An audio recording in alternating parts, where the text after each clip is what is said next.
আমার যদি আজকেও সঙ্গীতে আর কোনোদিন জুমার আজান শোনার পরে অবহেলায় সময় কাটাইবা না, এটা যদি আমার আজকে সম্ভব হইত, তাহলে খোদার কসম করে বলি এই গেটের ভেতরে বসে যেতাম।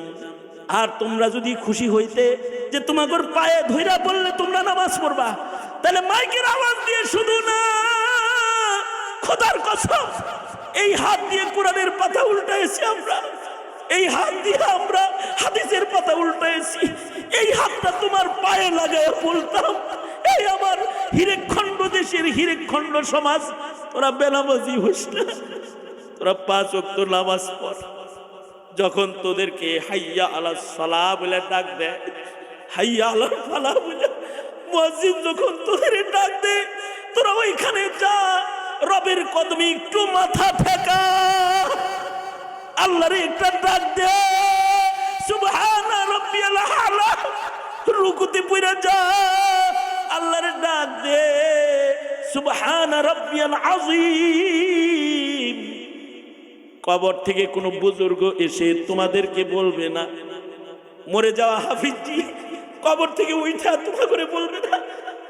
মরে যাওয়া শামসুল হক ফরিদপুরি কবর থেকে উঠা তোদের কাছে আসবে না, মরে যাওয়া শাইখুল হাদিস আল্লামা আজিজুল হক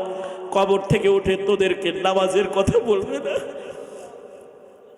মরে যাওয়া ওই সকল মনীষীগণ যারা স্বর্ণাক্ষরে ইতিহাসের পাতায় আছে, তারা কবর থেকে উঠে তোমাদের নামাজের কথা বলবে না। অথবা রওজায়ে আজহার থেকে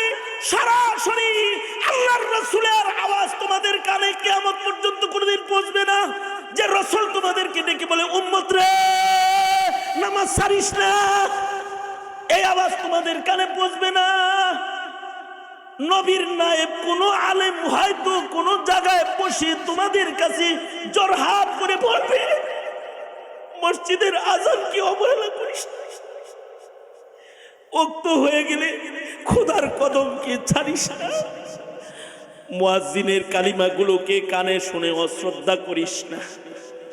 ইবাদতের মূল্যায়ন তোরা কর। এটা হয়তো কোনো আলেমরাই বলবে,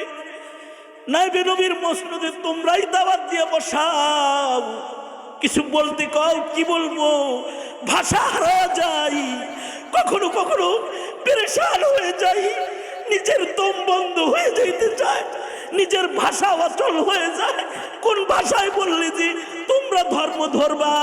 তোমরা দিনকে আলিঙ্গন করবা,